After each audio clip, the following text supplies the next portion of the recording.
할렐루야. 인사하시겠습니다. 잘 오셨습니다. 인사하시겠습니다. 잘 오셨습니다 했더니 이 2부 예배 때는 옆에 병원 365 원장님이 지난주 새벽 기도 때 몇 번 나오시더니 365 해야 된다고 그러더라고요. 병원을 쉬지 않고 이제 개원을 해야 해서 본인이 와야 돼서 원래 더 사랑의 교회 광교에 이제 성가대에 있었는데 성가대로 옮겨야 될 것 같다 그러더라고요. 그래서 옮겼어요. 2부 예배로. 그래서 2부에 와가지고 제가 소개했습니다. 병원 가면 365 가세요. 우리 교회 나오셔가지고 이제 성가대 2부 예배 때는 꼭 얘기할 겁니다. 그래서 참 감사하다 이렇게 생각이 돼요. 우리 이제 신앙생활하면서 우리가 이 의에 대해서 삶에 대해서 굉장한 어려움이 많거든요. 신앙생활은 왜 이렇게 힘들까? 좀 말씀을 다 지켜야 되는 거야? 뭐 하는 그런 의문도 있고, 구원받았는데 저렇게 살아도 되나?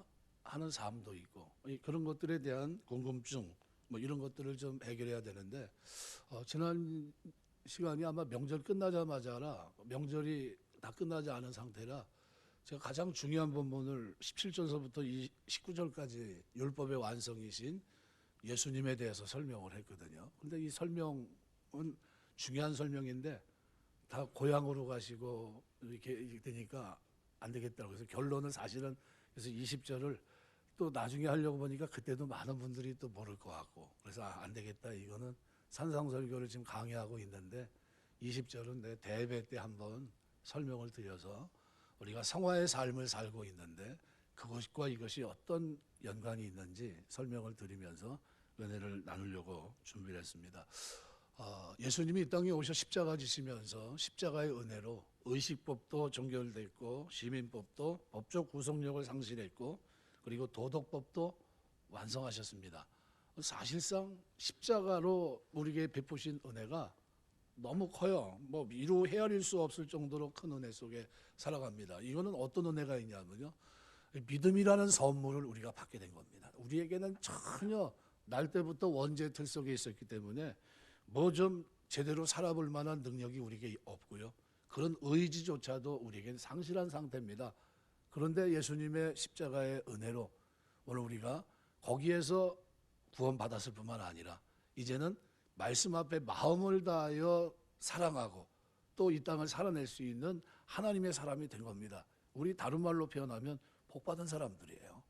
여러분 옆에 한번 이렇게 한번 보세요. 복받은 사람들 얼굴 한 번씩 이렇게 보세요. 진짜 복받은 사람들입니다. 근데 냉철하게 쳐다보지 마시고 진짜 복받은 사람들입니다. 예, 그렇게 하면 뭐 보기 손에 와닿는 게 없는데 뭘 복받았다고 그러나 이제 이렇게 얘기할 수 있는데요. 손에 쥐는 건 없어도요. 마음이 풍요롭습니다. 왜냐하면 영원히 구원받고 하나님 앞에 이렇게 살아간 삶에 대한 보상을 받는다 생각해 보세요. 그러면 살만하지 않습니까? 19절 말씀에 보면 이렇게 표현합니다. 누구든지 계명 중에 지극히 작은 것 하나라도 버리고 또 그같이 사람을 가르치는 자는 천국에서 지극히 작다 일컬음을 받을 것이요 누구든지 이를 행하며 가르치는 자는 천국에서 크다 일컬음을 받으리라. 구원받은 자에게는 이제 뭐만 남았습니까? 구원받았다면 천국에서 큰 자가 될 거냐 작은 자가 될 거냐. 차이는 뭡니까? 네, 지키면서 가르치는 자, 지키지 않고 가르치는 자 이렇게 구분할 수 있는데 바리새인들은 어떤 사람들입니까? 서기관들은 예수님이 평가하실 때 지키지 자기들은 그렇게 살지 않으면서 지키라고 그리고 가르쳤던 사람들입니다. 얼마나 권위의식이 있었냐면요. 사람이 5명 오건 10명이 오건 100명이 오건 서기관들은 앉아서 가르쳤습니다. 뭐 서서 가르칠 이유가 전혀 없는 거죠. 권위를 얘기합니다. 앉아서 얘기해요. 바리새인들은 여러분 아시는 대로 610가지 율법을 365, 248가지를 만들어 놓고 지켰던 사람들입니다. 어떻게 지켰습니까? 진짜 저 사람들은 대단한 사람이다.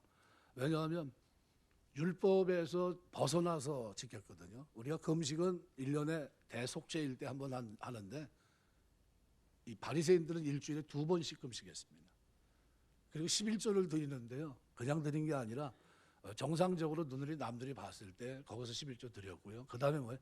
바깥 회양 근체라는 게 있어요. 뭐냐 하면 요즘으로 말하면 내가 좋아하는 향신료 그거를 키워서 먹었는데 그걸 어떻게 해요? 거기서도 11조를 떼어서 드린 사람입니다. 그러면 어떤 사람일까요? 외적으로는 완벽한 사람들이에요. 그래서 만일 천국에 누가 간다고 그러면 제일 먼저 백성들이 예수님 말씀을 들으면서 만일 너희들 중에 천국 간다 그러면 누가 갈까 얘기하면 이렇게 얘기할 겁니다. 서기관과 바리새인들입니다. 왜냐하면 그 당시는 이런 성경이 없었어요. 18세기나 돼서 뭐 이렇게 성경이 지켜지지 않죠, 활자가.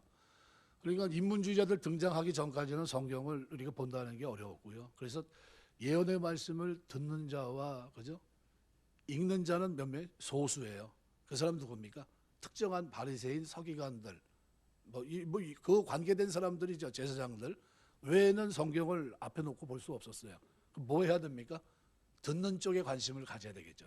잘 들어야 돼요. 그래서 예언의 말씀을 듣는 자와 읽는 자와 그 가운데 기록한 것을 지키는 자가 복이 있다. 이렇게 얘기하는데 요한계시록 마지막 복에서는 뭘 얘기합니까? 예언의 말씀을 지키는 자가 복이 있다. 믿음의 의는 순종의 의입니다. 이게 뭐냐 하면은 서기관 바리새인들보다 더 나은 의를 이 땅에서 행할 수 있는 축복을 이미 우리가 받아놨어요. 그런 축복을 하나님께서 성령을 통해 우리에게 연결해 놓았는데 그런데 우리는 질의 겁을 먹어요. 질의 겁을 먹는다는 게 뭐냐면 이거는 우리가 살 내용이 아니야. 이거는 이렇게 살려면 천국 가서 있어야지. 천국 간 사람들은 이렇게 살지. 누가 이 땅에서 이렇게 살아? 이렇게 얘기합니다. 그런데 그렇지 않다는 거예요. 우리가 천국에는 등급이 있는데 무슨 등급이 있나요? 크게 인정받는 사람이 있고 작다 일컬음을 받는 사람이 있을 겁니다. 그래서 천국에 등급이 있다고 해서 우리가 보통 균일한 것과 공정한 것 비슷한 말 같지만요. 사실은 차이가 있는 말입니다. 우리가 보통 어디 가서 상표에 이렇게 균일가입니다 이렇게 얘기하는 사람들이 있어요. 똑같이 얻고 차지하고 누리는 것 이게 균일입니다. 공산치하에 많은 사람들이 균일 취급을 받습니다. 잘하든 못하든 뛰어나든 뛰어나지 못하든 균일 대우를 받습니다. 그러니까 물품을 만들 때 일 못해도 일 잘한 사람이나 똑같이 취급받으니까 일을 안 하려고 그래요. 이게 공산주의는 품질이 떨어질 수밖에 없는 겁니다. 그런데 공정의 개념이 있습니다. 균일과 다른 공정은 사람이 심은 대로 열매를 거두도록 하는 개념이 공정이라는 개념이에요. 성경이 주를 믿는 자마다 영생을 얻으리라 증언한 이 의미는 균일입니다. 누구든지 죄인이 됐든 대통령이 됐든 누가 됐든 간에 그가 회개하고 예수 그리스도를 영접하면 하나님은 이에게 어떻게 영원히 살아나는 축복을 주십니다. 균일의 의미예요. 영생은 주를 믿고 죄를 회개하면 얻습니다. 절대 균일합니다. 그래서 이건 흔들림이 없어요. 요한복음 3장 16절 말씀대로 하나님이 세상을 이처럼 사랑하는 독생자를 주셨으니 이를 그를 믿는 자마다 멸망하지 않고 영생을 얻게 하려 하십니다. 천국의 삶의 내용도 그러면 균일할까요? 균일하지 않습니다. 이거는 공정의 개념이에요. 이 땅에서 주님과 나라를 위해 심은 대로 상급이 있습니다. 1등이 있는가 하면 그죠? 고린도서 9장 24절 1등이 있어요. 운동량에 달인 멸한 자들은 다 달릴지라도 상을 받는 사람은 한 사람인 줄 너희가 알지 못하느냐. 너희도 상을 받도록 이와 같이 다름질하라. 1등하는 사람들에게 면류관 줍니다. 디아데마, 스파테노스 우리가 써야 될 면류관이 있고 주님이 써야 될 영광의 면류관이 있죠. 그 면류관은 달라요. 근데 1등한 자만 면류관을 씁니다. 자기 생명만 겨우 구원받고 상급도 없는 꼴찌로 취급되는 사람들이 있을까요? 없을까요? 있습니다. 간신히 구원받는 사람들. 이런 사람들 고린도서 3장 12절에서 15절까지 이렇게 말하면 만일 누구든지 금이나 은이나 보석이나 나무나 풀이나 집으로 터 위에 세우면 각 사람의 공적이 나타날 터인데 그날의 공적을 밝히리니 이는 불로 나타내고 그 불이 각 사람의 공적이 어떠한 것을 시험할 것입니다. 만일 누구든지 그 위에 세운 공적이 그대로 있으면 상을 받고 누구든지 그 공적이 불타면 해를 받으리니 그러나 자신은 구원을 받되 불 가운데 받은 것 같으리라. 구원은 받았어요, 균일하게. 그런데 공정은 뭡니까? 제대로 반석에 집을 지은 것처럼 세우지 못했기 때문에 불에 타버립니다. 다 무너지고. 만일 타지 않으면 무너지지 않고 있다면 거기에 대해서 어떻게 해요? 상을 주겠다는 겁니다. 개인차가 있다는 거죠.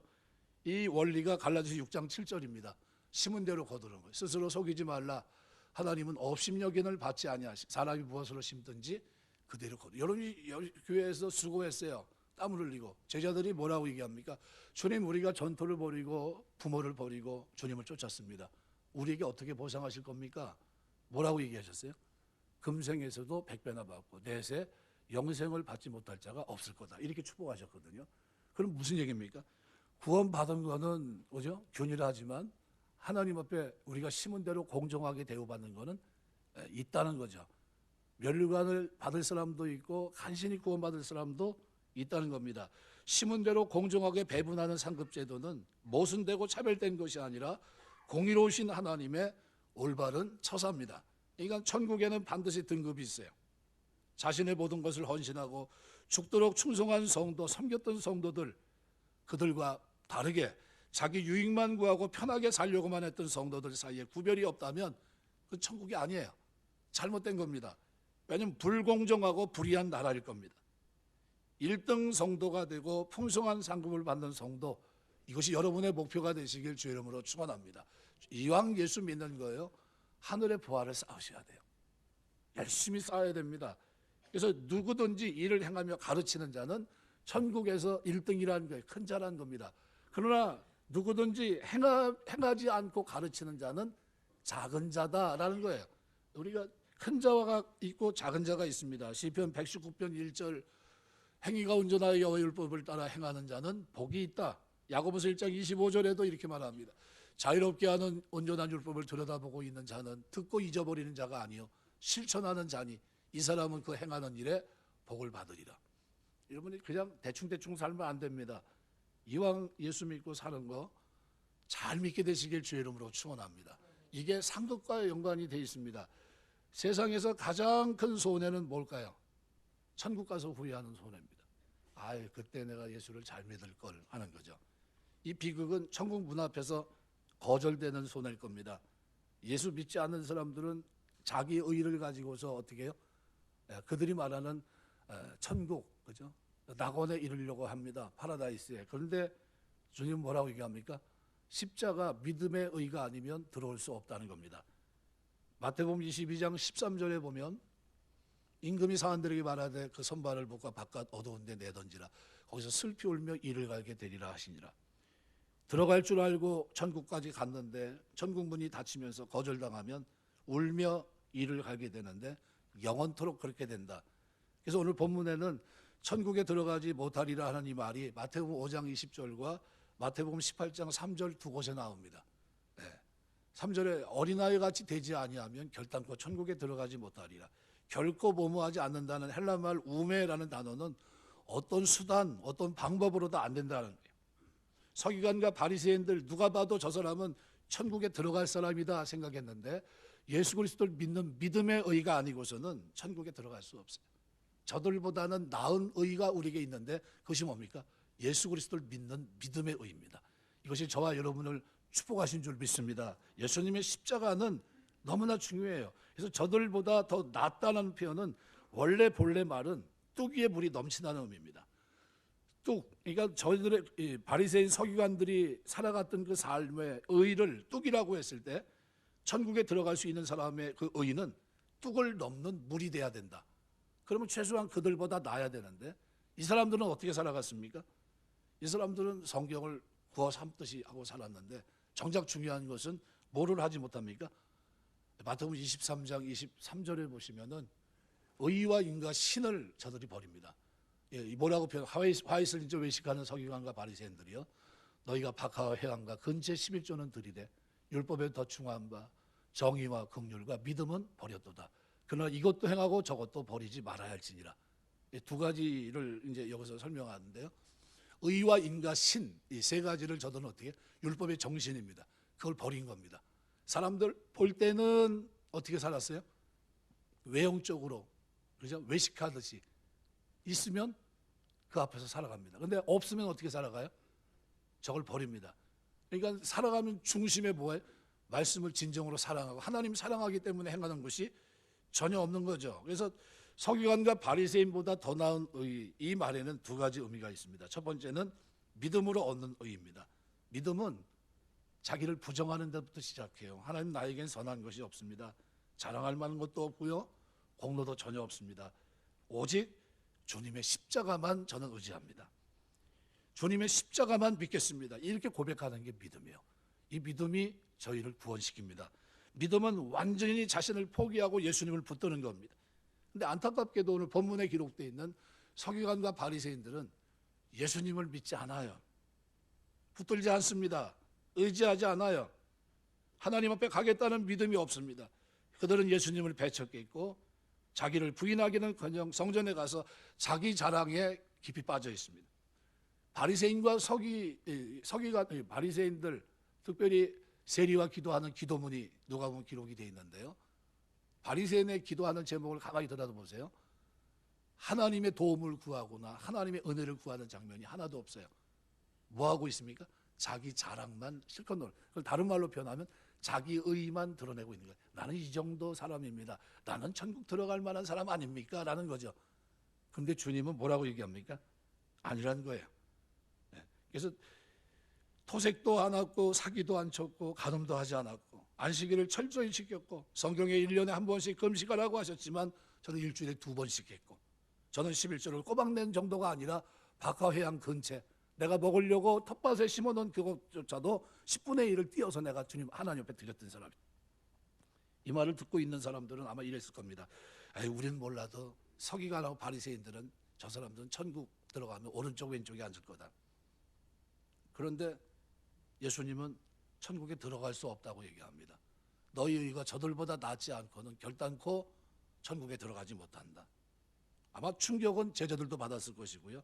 유대인들도 큰 충격을 받았을 겁니다. 이 서기관은요, 아침서부터 저녁까지 성경을 베껴 쓰는 사람이에요. 성경 일독하는데 아까 2부 예배 때 집사님 한 분은 물어봐요. 얼마 걸립니까? 3년 걸립니다. 3년. 성경 일독하는 게 3년 걸립니다. 쉬워요? 어렵습니까? 회사 생활하고요. 그 다음에 교회 오는 거하고 집에서 대부분 하루에 2시간, 3시간씩 필사합니다. 집중해서. 그렇게 해서 씁니다. 서기관은 아침부터 저녁까지 이 일이에요. 일 삼아서 하고 있습니다. 그러니까 권위자들입니다. 그런데 그 사람들을 어떻게 해요? 그들은 구원받을 거다 생각했는데 그런데 그들은 제외였어요. 바리새인들은 다르다는 겁니다. 자신들은 남과 다르게 구별됐다는 의미로 그렇게 이름을 지었는데 이 사람들은 테필린이라고 해서 목에다 성꿀을 써서 걸고 옷술에다 어떻게 보면 율법의 계명을 적고 달고 다녔던 사람이에요. 저 사람들은 바리새인이구나. 겉으로 봐도 압니다. 의로운 사람이라고 생각했을 겁니다. 그들은 바로 천국 직행할 줄 알았어요. 직행열차를 타고. 그런데 예수님은 산상설교에서 이걸 얘기하면서 엉뚱한 얘기를 하시는 것 같아요. 너희에게 이르노니 너희 의가 서기관과 바리새인보다 더 낫지 못하면 결코 천국에 들어가지 못하리라. 쇠몽동이로 한 대 맞은 것 같아요. 그러면 천국을 오라는 거야, 오지 말라는 거야, 이 생각이 들 정도입니다. 왜 인정받지 못했습니까? 이유는 믿음의 의가 없었기 때문이에요. 자기에게 있는 의의를 자랑하면서 하나님이 받아줄 거라고 생각했는데 그것은 그들의 생각입니다. 로마서 3장 20절 보시면 율법의 행위로 그의 앞에 의롭다 하심을 얻을 육체가 없나니 율법으로는 죄를 깨달음이라. 서기관들은 성경에 정통했고 바리새인들은 율법을 줄줄 외웠던 사람입니다. 그렇다면 그들은 자신들이 하나님 앞에 얼마나 악한지 스스로 깨달았어야 되는데 근데 자신의 악함은 보지 못하고 도리어 자기의 행위가 누가 봐도 인정받을 만한 하나님께서 선하게 여기실 거라 생각했습니다. 그 율법을 완전히 거꾸로 본 거죠. 그래서 로마 3장 21절 22절 보면 이제는 율법에 하나님의 한 의가 나타났으니 율법과 선지자들에게 증거를 받은 것이라 곧 예수 그리스도를 믿음으로 말미암아 모든 믿는 자에게 미치는 하나님의 의인이 차별이 없느니라. 차별이 없다는 겁니다. 하나님이 인정하는 의는 예수님을 믿는 겁니다. 하나님은 예수님을 통해 이 의를 십자가를 통해서 나타내신 겁니다. 그러나 바리새인들은 눈앞에 예수님을 두고도 믿지 않았습니다. 서기관들은 예수님을 하나님의 아들로 인정하려고 들지 않았습니다. 결국 그들은 천국에 들어갈 수 없는 불행한 자들이었던 거죠. 우리에게는 주님께서 주신 믿음의 의가 있습니다. 선물로 주셨어요. 에베소 2장 8절 보니까 바울은 그렇게 말합니다. 너희는 그 은혜에 의하여 믿음으로 말미암아 구원을 받았으니 이것은 너에게 난 것이 아니요 하나님의 선물이라. 우리가 이 선물을 받았는데 이 선물이 가장 귀한 줄 믿습니다. 주님은 우리를 의롭게 하기 위해 십자가에 죽으셨고 다시 살아나셨습니다. 주님은 율법의 모든 요구를 충족하시고 우리를 하나님 앞에 인도하는 의가 되신 거예요. 그러니까 그 의를 전가하고 우리가 하나님의 자녀로 거룩한 백성으로 삽니다. 서기관보다 더 나은 의라고 하는 것은 순종의 의를 말합니다. 서기관과 바리새인들은 겉으로 보기에 의로운 것 같아도 마음을 감찰하시는 주님 앞에서는 아주 형편없는 사람들이었습니다. 말만 하고 실천을 하지 않는 위선자들이었고 그들은 외식하는 사람이라고 주님은 평가하십니다. 그래서 뭐라고 표현합니까? 외식하는 서기관과 바리새인들이요. 마태복음 23장에서 7번이나 얘기하십니다. 그들은 사람들 보는 앞에서는 거룩한 척하면서 지키는 것 같았지만 실제로 하나님의 율법에 중요하다고 명시하고 있는 본질, 그 정신은 무시합니다. 그게 바로 의와 인과 신입니다. 마태복음 23장 23절. 의는 이게 뭘까요? 공의를 가리킵니다. 공의. 하나님께서 요구하시는 공의. 옳은 것을 옳다고 얘기하고 잘못된 것은 잘못됐다고 공정하게 판정하는 것. 이게 의입니다. 공의. 그런데 서기관과 바리새인들은 남들 보는 앞에서는 거룩하게 기도하면서 오랜 시간 손을 들고 서 있었는데 정작 남이 보이지 않는 곳에서는 고아와 과부처럼 힘없는 사람들을 깔아뭉개고 그들의 재산을 착취합니다. 힘 있는 사람들이 나쁜 짓 하는 거 보면 바른 말을 해야 되는데 보아도 모른 척하고 심지어 옳다고 인정까지 합니다. 뭘 버린 겁니까? 공의. 창세기 보면 아브라함이 소돔성을 향해 기도합니다. 만약 이 성 중에 의를 공의를 행하는 자 10명이 있으면 어떻게 하시겠습니까? 내가 불로 유황으로 멸하겠던 그것을 멈추겠다고 하십니다. 찾았습니까? 못 찾았어요. 그들은 안식일을 지킨다고 요란을 떨면서 병들어 죽어가는 환자는 거들떠 보지 않아요. 안식일을 범할까 그냥 못 본 채 하고 내버려 두고 지나갑니다. 뭘 버린 겁니까? 인을 버린 인. 불쌍히 여기는 자비심을 버린 겁니다. 제가 전에 설교하면서 그런 얘기를 했어요. 교회 오다가 누가 잘못해서 쓰러져 있으면 교회 오지 말고 어떻게 하라고요? 119 불러서 그 사람이 119에 실려가는 거 보고 교회 오시면 됩니다. 혹시 늦어서 교회 못 오게 되면 다음에 오시면 되고요. 왜 그렇습니까? 그 인을 버리지 말아야 돼요. 그렇게 하시길 주의 이름으로 축원합니다. 여러분 보다 지휘하시는 우리 장로님이 오셔가지고 해야 되는데 만났어요. 그럼 어떻게 해야 됩니까? 그것부터 해결해야 돼요. 그것부터. 그게 인입니다. 인. 우리가 살아가면서 그렇게 살아야 돼요. 불쌍히 여기는 자비심을 버린 겁니다. 이것은 하나님 앞에 죄예요. 그들은 하나님만 전적으로 의지해야 되는 나약한 인간이면서도 자기 자랑을 의지하려고 했습니다. 뭘 버린 겁니까? 신을 버린 겁니다. 믿음을 버린 거예요. 믿음. 믿음의 의. 예수님은 그들을 보며 말씀합니다. 뭐라고? 마태복음 23장 24절에 이렇게 표현해요. 맹인된 인도자. 하루살이는 걸러내고 낙타는 삼킨다. 낙타는 뭡니까? 의와 인과 신을 삼켜버렸어요. 맹인된 인도자. 하루살이는 걸러냅니다. 하루살이 뭐예요? 우리가 살아가면서 조그만 것들 11조를 왜 금식 뭐 이런 것들은 뭐예요? 안식일 이런 것도 뭐예요? 하루살이. 그거는 어떻게 하고요? 그거는 걸러내고 낙타는 삼켜버리는, 진짜 중요한 것은 무시해버리는 그런 삶을 살아냈던 겁니다. 서기관보다 나은 의는 마음과 행동이 일치하는 순종하는 삶을 가리킵니다. 믿음의 참뜻을 모르면 은혜만을 생각하기 때문에 좀처럼 세상 사람과 구분할 수 없는 삶을 살아갑니다. 말은 잘하는데 행동으로는 순종하지 않기 때문에 가는 곳마다 역한 냄새를 피워요. 예수는 믿긴 믿는 것 같은데 그런데 삶은 어때요? 세상 사람과 구분이 없습니다. 뭐가 없어서요? 믿음의 의로 구원은 받았는데 그다음에 뭐예요? 공평한 하나님 백성으로 살아가는 삶이 결여되어 있는 겁니다. 하루에 3시간 이상 기도하시는 시어머니가 있다고 한번 가정해 보십시오. 루터가 하루에 종교개혁을 일으키면서 3시간 기도했는데 대단한 겁니다. 한 시대를 바꿀 만한 능력의 기도예요.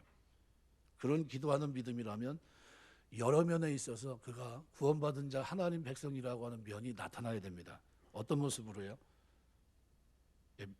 같이 사는 사람들에게 큰 충격을 줘야 됩니다. 아, 진짜 하나님 살아계시는가 보다. 근데 말을 할 때마다 칼로 가슴을 찌르는 것 같은 소리를 아무렇지나 않게 하고 욕을 그냥 막 하고 욕심 하나 말마다 돈 타령을 한다고 한번 생각해 보십시오. 만약 그런 시어머니를 모시고 산다면 시어머니 밑에 있는 며느리가 그 믿음을 인정할 수 있을까요? 그 며느리가 예수 믿을까요? 우리 시어머니는 이상한 하나님 섬기는 것 같아. 기도는 하는 것 같은데 살아가는 건 뭐예요? 지멋대로야. 자기 마음이야. 자기가 하나님인가 봐. 저런 하나님은 난 거절이야. 이렇게 될 겁니다. 어떤 분이 늘 성경을 펴놓고 읽으면서 주여 할렐루야를 입에 달고 사는데, 그러면 뭐가 달라져야 됩니까? 다 달라져야 됩니다. 성품도, 뭐 말씨도 달라지고 마음도 달라지고 원수도 사랑할 만큼 변화된 모습을 보여줘야 될 텐데, 근데 조금만 기분만 나쁘면, 특별히 더 문제가 나오면 눈에 쌍심지를 켜고, 그죠? 어떻게 저런 사람 만나기도 쉽지 않을 정도로 막 화를 내고, 그러면 남편이 부인의 이런 모습을 보면 어떻게 생각할까요? 교회 다니는 사람인데 난 교회 다니는 사람 똑같, 세상 사람하고 별 차이가 없네, 그럴 겁니다. 거룩하신 하나님 눈에 말씀에 순종하지 못하면서 믿는다 입으로만 떠드는 사람이 있다고 한다면 주님 눈에는 얼마나 답답해 보일까. 모순 투성이 이 믿음은 거짓된 믿음이고요, 천국과 관계없는 믿음입니다. 이 순종의 의를 믿음의 의와 그래서 구별할 수 없습니다. 둘은 하나예요. 믿음으로 이롭게 된 사람은 반드시 순종하면서 의의 열매를 거두게 되어 있습니다. 로마서 1장 5절에서 바울은 이렇게 표현합니다. 그로 말미암아 우리가 은혜와 사도의 직분을 받아 그의 이름을 위하여 모든 이방인 중에서 믿어 순종하게 하나니. 어떻게 한다고요? 믿어 순종하게 한다. 믿으면 뭐가 따라온다고요? 순종이 따라옵니다. 로마서 6장 16절, 너희 자신을 종으로 내주어 누구에게 순종하든지 그 순종함을 받는 자의 종이 되는 줄을 너희가 알지 못하느냐. 혹은 죄의 종으로 사망에 이르고 혹은 순종의 종으로 의에 이르느니라. 순종의 종으로 의에 이른다고 말씀합니다. 성경은 분명히 믿음으로 순종하게 되어 있고 순종함으로 의에 이른다고 말씀합니다. 그러므로 우리가 말하는 믿음 안에는 주님께 전적으로 순종하는 자세가 포함되어 있는 거예요. 이것은 구약과 다르지 않습니다. 마음의 할례를 구약에서 끊임없이 강조합니다. 끊임없이. 형식만 치우쳐 있고 마음은 멀어져 있는 이것을 주님께서, 하나님은 계속해서 지적했었습니다. 그리고 예수 처음 믿는 사람들이 오면, 교회 처음 나왔는데 이게 문제가 많네. 내가 어떻게 저렇게 살아? 삶에 너무나 큰 짐을 지른 거 아니야? 내가 어떻게 저 순종하는 자리, 저런 사람들보다 내가 더 인정받을 수 있는 삶을 살아낼 수 있을까? 예수님을 믿고 하나님 앞에 의롭다 인정을 받은 사람에게는요, 이렇게 살아낼 수 있는 동력이 되는 힘을 주시는데 그게 성령입니다. 하나님이 성령을 선물로 주신 줄 믿습니다. 우리가 너희가 자식이 악할지로 자식이 좋은 것을 줄 알거든 하늘에 계신 천부께서 너희 구하는 자에게 좋은 것, 다른 성경에서는 성령을 주시지 않겠느냐 그랬어요. 우리가 예수를 믿으면, 예수님이 하나님의 아들로 믿어지고 성경을 볼 때 하나님 말씀으로 받아들여지면 그 사람에게 이미 임하는 분이 계신데 그분이 누굽니까? 성령 하나님이세요. 그분이 우리 마음속에 좌정하십니다. 성령을 모시고 사는 사람에게는 변화가 나타나요. 생각의 변화, 마음의 변화. 누가 바꾸십니까? 성령께서 말씀을 들을 때 깨닫게 하시고 지난날의 삶을 회개하게 하시며 새로운 삶을 결단하게 하십니다. 말씀을 지킬 수 있는 로고스의 말씀이 레마의 말씀으로 깨닫는 말씀이 되게 하시고 율법을 지킬 수 있는 능력을 소유할 수 있는 변화가 내 속에서 시작됩니다. 성령을 받고 나면 어떻게 하면 오늘 하나님을 기쁘시게 할까? 이 생각이 나에게 들어오기 시작해요.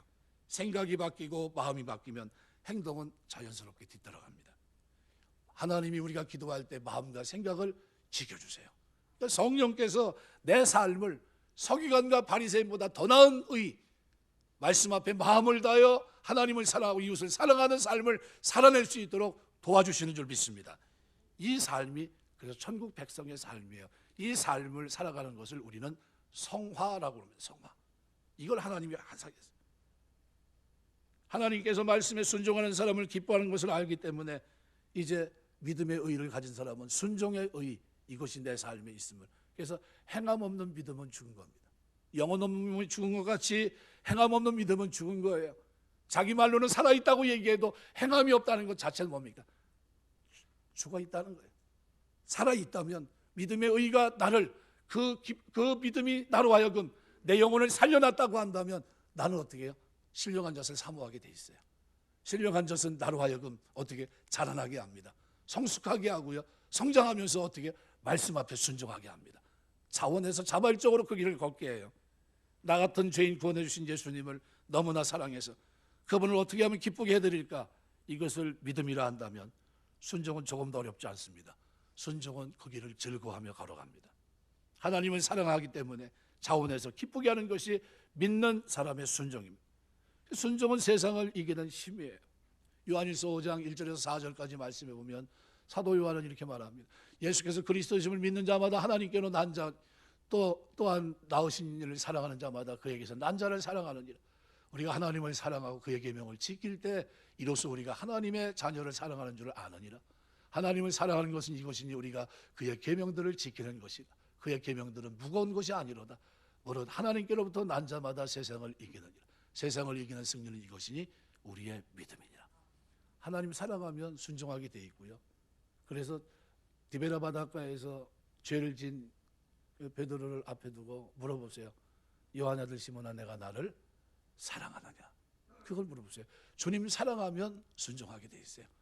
이 땅에 살면서 하나님 믿음의 의로 구원받고 하나님의 자녀가 영원히 깨어나고 거듭났다면 성령을 선물로 받았고요. 그때부터 오늘 우리는 말씀 앞에 순종할 수 있도록 성령의 도움을 받으며 누구처럼요?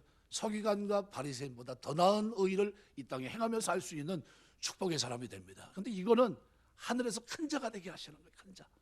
작은 자가 아니에요. 그래서 뭐라고 표현합니까? 세례요한으로부터 난 이후로 뭐요? 앞으로 구원받는 사람들은 그보다 다 클 것이다. 구약에 얘기하고 있는 그 사람들보다 믿음의 의로 구원받고 하나님의 자녀로 이 땅을 살아내는 이 사람들이야말로 큽니다. 그래서 요한일서 5장 1절에서 4절을 다시 얘기하면 이런 얘기입니다. 너희들은 하나님의 사랑을 받게 태어난 하나님의 자녀다. 그리고 너희들은 하나님을 지극히 사랑하는 사람이다. 하나님을 사랑하는 자에게 계명을 지키는 일은 결코 어렵지 않다. 하나님의 계명은 침이 될 수 없다. 그러므로 세상을 이기는 자가 누구냐? 믿음을 가진 자다. 왜냐하면 믿는 자는 하나님을 사랑해서 말씀에 순종하고 세상을 따르지 않기 때문이다. 바로 이것이 너희가 살아내야 될 신앙생활이다. 이런 얘기입니다. 살아가면서 믿음의 의를 행하게 되시길 주의 이름으로 축원합니다. 성경은 죄를 지으면 회개할 것을 말씀하지만 강조점은 어디 있습니까? 너는 이제 성령의 사람이라는 거예요. 조금만 정신 차리면 이 세상에 살면서 하나님 앞에 기분 좋게 순종하면서 멸류관에 상급을 받을 수 있는 큰 자로 살 수 있는 삶이 너희 앞에 있다는 겁니다. 그러므로 믿음의 사람은 말씀 앞에 순종합니다. 패배자의 삶을 살려고 하지 않아요. 서기관 바리새인들보다 더 나은 의인은 순종하는 믿음을 가진 사람의 의인 것입니다. 마태복음 7장 20절에서 말합니다. 이러므로 그들의 열매로 그들을 알리라. 뭘 보면 합니까? 좋은 믿음을 가졌으면 좋은 열매를 맺어야 됩니다.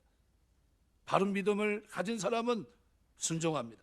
마태복음 7장 21절 나더러 주여 주여 하는 자마다 다 천국에 들어갈 것이 아니요 다만 하늘에 계신 내 아버지의 뜻대로 행하는 자라야 들어가리라. 하나님의 뜻을 어떻게 행합니까? 기뻐하고 항상 기뻐 쉬지 말고 기도하고 범사에 감사, 이런 그리스도 예수 안에 널 향한 하나님의 뜻이다. 어떻게 행할 수 있습니까? 이렇게 살 수 있는 능력이 성령 안에서 믿음의 의, 순종의 의가 우리 속에 있기 때문이에요. 바리새인 서기관보다 더 나은 의를 행할 수 있는 사람입니다. 이 둘은 하나예요. 떼어놓을 수가 없는 겁니다. 믿는데 나는 순종할 수 없어. 거짓말입니다. 믿으면 하나님을 사랑할 수밖에 없고 그 사랑은 순종의 길을 갈 수밖에 없어요. 즐거움으로 순종합니다. 날마다 기도하며 거룩한 백성으로 살아가고요. 성령께서 승자가 될 수 있도록 우리의 걸음을 인도하십니다. 말씀 맺겠습니다. 하나님 앞에 자격을 구비하고 조건을 갖추고 천국 백성이 된 사람은 아무도 없어요. 아무 조건이 없습니다. 날 때부터 원죄 들속에 포함된 죄인들 다윗 고백대로 모친의 죄 중에 출생하십니다. 하나님 저에게 많은 걸 기대했지만요, 저는 모친의 죄 중에 출생한 사람입니다. 이런 얘기예요. 하나님이 원하시는 기준 조건을 충족시켜 구원에 이룰 수 있는 사람은 없습니다. 서기관 바리새인보다 더 훌륭한 사람이 되어야 구원에 들어간다는 뜻이 아닌 것도 말할 필요도 없습니다. 어떤 사람들은 내가 어떻게 살든 예수를 믿기만 하면 구원받는 거 아니냐고 물어요. 공로 없이 자격 없이 은혜로 구원받으니까 내가 어떻게 살든지 예수 믿기만 하면 구원받을 수 있지 않습니까? 성경이 말하고 있는 이것은 기독교가 아닙니다. 예수를 믿는데 삶의 변화가 전혀 없다든지 서기관과 바리새인보다 못하게 믿는다면 성경이 말하는 믿음이 아니라는 거예요. 그 믿음은 어떤 믿음입니까? 순종의 의로 서기관과 바리새인보다 더 나은 의의 모습으로 이 땅을 살아냅니다. 그래서 공교롭게도 이 말씀이 예수님의 율법에 대한 재해석이 뭐와 관계되어 있습니까? 그 앞부분에 보면 세상의 소금과 빛과 연결되어 있습니다. 누가 어떻게 살아야 돼? 하나님께 빛과 소금의 삶을 살아낼 수 있을까? 바로 의의 삶인데, 그죠? 그들이 보고 두려워하며 주님 앞을 주님을 의지하리이다. 지난 시간 생각한 시편 40편 말씀대로 그들이 뭘 봐야 됩니까? 우리를 통해 우리의 의롭게 살아가는 삶을 봐야 돼요. 자원하면서 믿음의 의를 가지고 말씀 앞에 순종하면서 살아가는 그 삶을 보고 누가 두려워할까요? 안 믿는 저들이 보고 두려워하여 하나님을 의지하는 역사들이 나타나게 되는 겁니다. 그런데 그 과정에서 우리는 많은 기적들을 경험하는 거예요.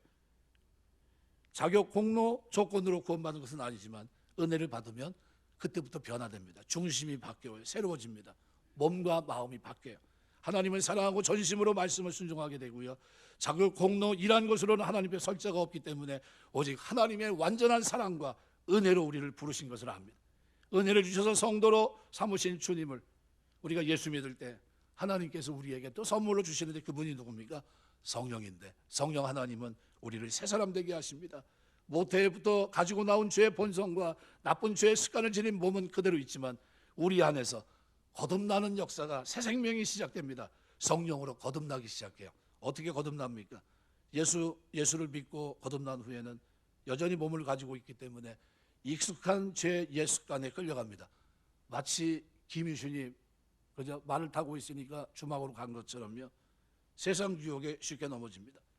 하나님께서는 단식하며 아파하며 깨닫는 대로 살기를 사모하는 성도를 위해서 성령과 교회를 주셨고요. 하나님의 성령께서 우리에게 새 마음, 새 성품, 그리고 새 사람 됨을 주십니다.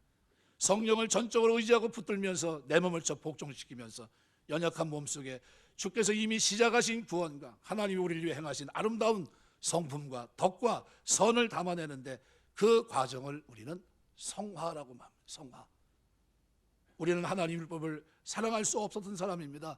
로마서 8장 7절 기록대로 육신의 생각은 하나님과 원수가 되나니 이는 하나님의 법에 굴복하지 아니할 뿐 아니라 할 수도 없습니다. 이랬던 사람들입니다. 그렇게 살 능력도 없고 살아낼 의지도 없던 사람들이에요. 자연인입니다. 죽어 있었던 거죠. 죄 허물로 죽어 있던 우리입니다. 그런데 믿음의 의로, 하나님 이제 순종의 의로 이제는 하나님 말씀 앞에 순종하며 바리새인 서기관들이 살아낸 것보다도 더 멋있는 삶을 섬기며 살 수 있는 큰 자의 삶을 하나님 우리에게 말씀하고 계신 겁니다. 이거는 처음에 제가 말씀드린 대로 홍정 개념입니다. 심은 대로 거두는 거예요. 무슨 얘기냐면 균일, 우리가 구원받은 건 뭡니까? 누구든지 다 똑같아요. 어떤 사람인지 구원받을 수 있습니다. 공정 개념은 달라요. 여러분이 섬긴 것만큼, 여러분이 헌신한 것만큼 하나님은 그에게 상을 주십니다. 1등을 주실 것이고요, 2등을 주실 것이고요, 그리고 꼴찌도 있습니다. 그래서 구원받은 자들의 간신히 구원받은 자도 있고 구원받고 난 후에 순종의 의를 통해서 뭐를 합니까? 끝까지 말씀 앞에 순종하면서 하늘의 보화를 쌓을 수 없을 정도 어마어마한 보화를 쌓으며 이 땅을 살아가는 사람이 있습니다. 그게 뭐예요? 섬김의 삶입니다. 섬김의 삶. 우리 그리스도인들에게 하나님께서 원했던 삶을 뭘까요? 바로 그 삶입니다. 그래서 오늘 본문에 바리새인과 서기관을 보시면서 우리 주님은 말합니다. 너희 의가 서기관과 바리새인보다 더 낫지 못하면 결코 천국에 들어가지 못하리라. 믿음의 의를 통해 구원받지 못하면 천국에 갈 수 없다는 겁니다. 그러나 그 믿음의 의는 주저앉아 있는 것이 아닙니다. 안주하는 것이 아니고요. 그 믿음의 의는 말씀 앞에 마음을 다하여 하나님을 사랑하고 이웃을 사랑하며 순종하며 살아가는 삶이라는 거예요. 그런 과정 속에 우리는 성화의 삶을 살아갑니다. 거기서 깎이는 거예요. 다듬어지는 것이고 하나님 백성의 면면이 나타납니다. 빛으로 소금으로 맛을 잃지 않는 하나님의 사람으로 이 땅을 살아내는 겁니다. 이 삶이 우리가 이 땅에서 살아내야 될 삶입니다. 자연인 가운데서 이제 예수 믿고 하나님의 자녀가 됐다면 얼마 안 있어 나도 모르는 사이에 성령이 선물로 주실 겁니다. 하나님이 성령을 선물로 주시면 그때부터 갈등이 시작돼요. 지난날에는 죄였는데 지금 뭐예요? 이것이 죄이기 때문에 눈앞에 확연히 드러나기 때문에 고민하기 시작합니다. 하나님, 내가 이것이 죄로 느껴집니다. 어떻게 해야 되죠? 그리고 버리기 시작합니다. 그리고 새로운 삶의 첫 발을 내딛게 돼요. 왜요? 구원받았기 때문이죠. 그리고 그때서부터 성화의 삶을 살아내기 시작합니다. 어떤 모습으로요? 서기관과 바리새인보다 더 나은 의를 행할 수 있는 하나님의 신, 의와 인과 신을 버리지 않고 율법을 완성하신 주님의 모든 것을 완성할 수 있는 그런 모습으로 이 땅을 살아내게 되는 거죠. 그것이 성도입니다. 거룩한 백성이고요. 이것이 오늘 우리를 향한 하나님의 부름입니다. 이 부름에 합당한 여러분의 삶이 되시길 주의 이름으로 축원합니다. 기도하겠습니다.